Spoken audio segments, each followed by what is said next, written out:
Deworming की वजह से भी अक्सर आपकी कैट्स को डायरिया लग जाता है अगर उनकी हर 3 मंथ बाद डिवॉर्मिंग ना हो। मैंने डिवॉर्मिंग यहाँ पे 500 रुपया इसके हाथ में था और आप यकीन नहीं करेंगे इसने चक्कियाँ काट काट के लिए। अस्सलाम वालेकुम, कैसे हैं आप सब? I hope you all are fine और मैं भी बिल्कुल ठीक हूँ।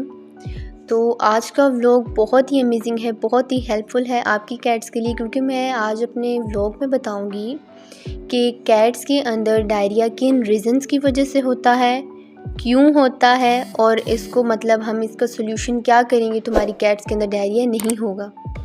डायरिया बहुत ही एक कॉमन सी चीज़ है, एक नेचुरल सी चीज़ है जो हर कैट को लाजमी होता है। यानी अगर हम बात करें मंथ में 1-2 दफ़ा तो हो जाता है, ये बिल्कुल नेचुरल सी बात है। कुछ पेट पेरेंट्स ऐसे होते हैं जब वो अपनी कैट्स को डायरिया करते हुए देखते हैं तो वो बहुत ही घबरा जाते हैं, लेकिन उनका घबराना बनता भी है। ऐसे नहीं है कि आप बस देखिए डायरिया हो गया ओके फ़ाइन, आपको घबराना भी चाहिए, क्योंकि कभी कभार हमारी कैट्स इस वजह से भी डायरिया कर रही होती हैं। हो सकता है उनको कोई वायरल इन्फेक्शन हो गया हो, इस चीज़ से बहुत ही ज़्यादा जो है वो कैट्स को सबसे पहले लगता ही डायरिया। डायरिया की रीज़न्स बताने से पहले मेरी आप सबसे रिक्वेस्ट है कि सैम के लिए ढेर सारी दुआएं करें, क्योंकि वो आजकल थोड़ा सा बीमार है और जब वो बीमार हो जाता है ना तो वो बिल्कुल ही छोड़ देता है, मतलब खेलना वगैरह। तो आप सबसे बहुत रिक्वेस्ट है कि ढेर सारी मेरे सैम के लिए दुआएं करें कि अल्लाह ताला उसे जल्दी तंदुरुस्ती अता फरमाए। ठीक है, तो अब हम वीडियो को स्टार्ट करते हैं। सबसे पहले हम रीज़न्स की बात करते हैं। कैट्स को डायरिया बहुत सी रीज़न्स की वजह से हो जाता है। सबसे पहला आता है फूड। हम अक्सर अपनी कैट का फ़ौरन से फूड चेंज कर देते हैं। ठीक है, फीड से हमने होममेड पे कर दिया, होममेड से फीड पे कर दिया।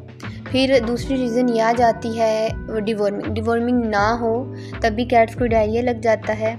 अच्छा, यहाँ पे लियो की बहुत आदत है, ये अपना खाना खा भी लेना तब भी इसने दूसरों के खानों को लाजमी खाना। ये देख ले, इसने खा लिया ना, इसकी आदत हटाने की हमने इतनी कोशिश की है लेकिन नहीं। अच्छा, जिनके पास स्ट्रे कैट्स है ना उनको पता है, वो इस चीज़ को समझ सकते हैं, उनको एक्सपीरियंस है कि इनको मैनर्स सिखाना इतना मुश्किल काम है। अल्लाह, जैसे ना अक्सर हमें सुई के अंदर धागा डालना पड़ता है, इतना मुश्किल काम है। लेकिन एनीवेज हम बात कर रहे थे डायरिया पे। डिवॉर्मिंग की वजह से भी अक्सर आपकी कैट्स को डायरिया लग जाता है अगर उनकी हर 3 मंथ बाद डिवॉर्मिंग ना हो। मैंने डिवॉर्मिंग पे एक बहुत ही डिटेल्ड वीडियो बनाई है, आप जाके मेरे यूट्यूब चैनल पे देख सकते हैं। ठीक है, उसके बाद आ जाता है वायरल इन्फेक्शन। अक्सर कभी कभार ऐसा होता है कि कैट्स में कोई इन्फेक्शन होता है जिसकी वजह से उनको डायरिया हो जाता है, वॉमिटिंग भी साथ स्टार्ट हो जाती है। ये जो कंडीशन होती है ये क्रिटिकल होती है। ठीक है, यहाँ पे 500 रुपया इसके हाथ में था और आप यकीन नहीं करेंगे इसने चक्कियाँ काट काट के लिए इस 500 रुपये का जो हशर कर दिया। वो 10 रुपये मेरे कज़न के थे और वो रो पड़ा था कि मेरे 10 रुपये इसने ले लिए। यहाँ पे ना मैं इससे लेने की कोशिश कर रही थी लेकिन ये दे नहीं रहा था। माशाल्लाह सब बच्चे इतनी हरकतें करते हैं ना कि इतना इन पे प्यार आता है।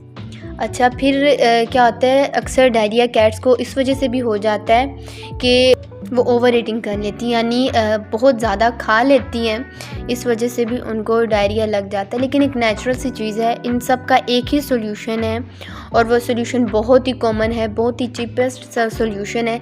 लेकिन अगर वो सोल्यूशन आपको यूज़ करने के बावजूद भी अगर आपकी कैट्स को डायरिया है साथ वॉमिटिंग भी है, फिर हो सकता है कि उनको कोई क्रिटिकल कोई मसला हो, कोई इशू हो, फिर आप अपने वेट के पास विज़िट करें। अच्छा, डायरिया एक और वजह से भी होता है, अक्सर कैट पॉइजनिंग फूड खा लेती है। यानी मैं आपको ये एक कैट की ना पर्सनालिटी है, ये बहुत सी कॉमन सी चीज़ है कि कैट्स की ये नेचर होती है कि अगर कचरा पड़ा है ना तो उसने उनके अंदर छानबीन लाजमी करनी है।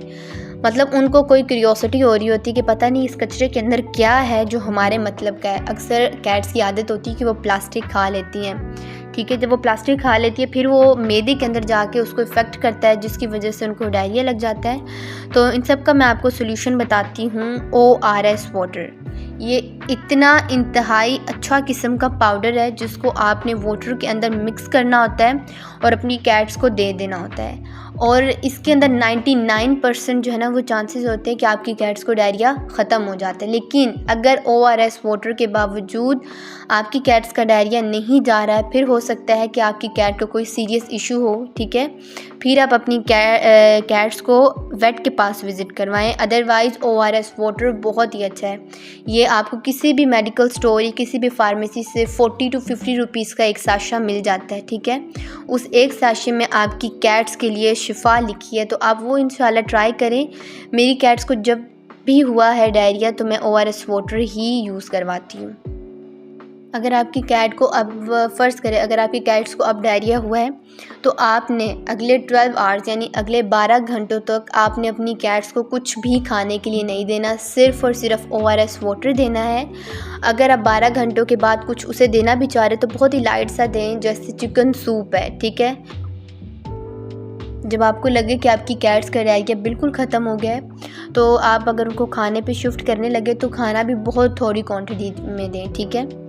अब चलते हैं अपनी रूटीन की तरफ। ये दो वाहिद ऐसे हमारे घर में बच्चे हैं, सोनू और लियो, जो कि पढ़ाई की ना सबसे बड़ी डिस्ट्रैक्शन क्रिएट करते हैं। यानी ये बिल्कुल भी नहीं पढ़ने देते। यानी जब मैं पढ़ने बैठूं, मैं और मेरी बहनें, ये पढ़ने नहीं देते। इनकी आदत होती है पेंसिल को छेड़ लिया, रजिस्टर को छेड़ लिया, बुक को छेड़ लिया। यानी पेपर्स में इतने थोड़े मंथ रह गए हैं कि आप लोग सोच भी नहीं सकते, और बिल्कुल भी तैयारी नहीं है। पता नहीं ऐसे किन के साथ होता है जिनकी फुल तैयारी कंप्लीट होती है और वो अब जो रिवीजन कर रहे होते हैं। खैर छोड़ें, पढ़ाई से क्या हमारा ताल्लुक़। उसके बाद यहाँ पे मोइज़ा मैडम है। अब जब हमने फिर पढ़ने बैठे इंग्लिश तो भाई ये कहती मत पढ़ो, ये बस कहती मुझे छेड़ते रहो, मुझे छेड़ते रहो, मैं बस खेलती रहूँ। ये देखें, ये माशाल्लाह से इतनी हमारे घर में ब्यूटी क्वीन है। ये बहुत ही प्यारी सी बच्ची है। यहाँ पे ना ये कह रही थी कि अब मेरे साथ खेलें, तो बस इसके साथ हम खेलते, और उम्मीद ये भी है कि इन 5 बच्चों की वजह से फ़ेल भी हो जाएंगी। खैर ये तो दुनिया में पढ़ाई रह जानी है, आखिरत में तो बिल्लियाँ होंगी और हम होंगे। एनीवेज, अच्छा यहाँ पे मोइज़ा के कपड़े आप लोग देख लें, कितने माशाल्लाह से खूबसूरत लग रहे हैं। अगर आप लोग भी इस तरह घर बैठे अपनी कैट्स के जो कपड़े हैं वो स्टिच खुद करना चाहते हैं तो मैंने उसकी भी वीडियो अपने YouTube चैनल पर डाली है, आप लोग जाके देख सकते हैं।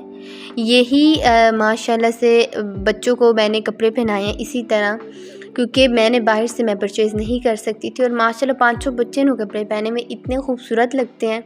यहाँ पे ये मैडम प्यार कर रही थी, और यहाँ पे वैसे इनके खाने का भी टाइम हो गया था। ये देखिए, ये गिर जाती है, अक्सर इसकी आदत है, जब इसको भूख लगती ना ये हाथों पे पहले तो चक्कियाँ काटती है, उसके बाद ही गिर जाती कि अब भाई खाना दे दो। इतना लाडू लाडू करती, लेकिन जब इसकी टमी फुल हो जाती है, जब टमी के अंदर खाना चला जाता है, उसके बाद ये हमें मुँह भी नहीं लगाती। फिर ये कहती तुम कौन मैं कौन। खैर ऐसे ही चलता रहता है। तो अब मेरे ख़्याल में हमें व्लॉग को एंड कर देना चाहिए। अगर आपको मेरा व्लॉग पसंद आया हो तो don't forget to like, share, comment and subscribe my YouTube channel. Please subscribe कर दें मेरे यूट्यूब चैनल को। अभी लेकिन इंशाल्लाह नेक्स्ट व्लॉग में। तो अल्लाह हाफ़िज़।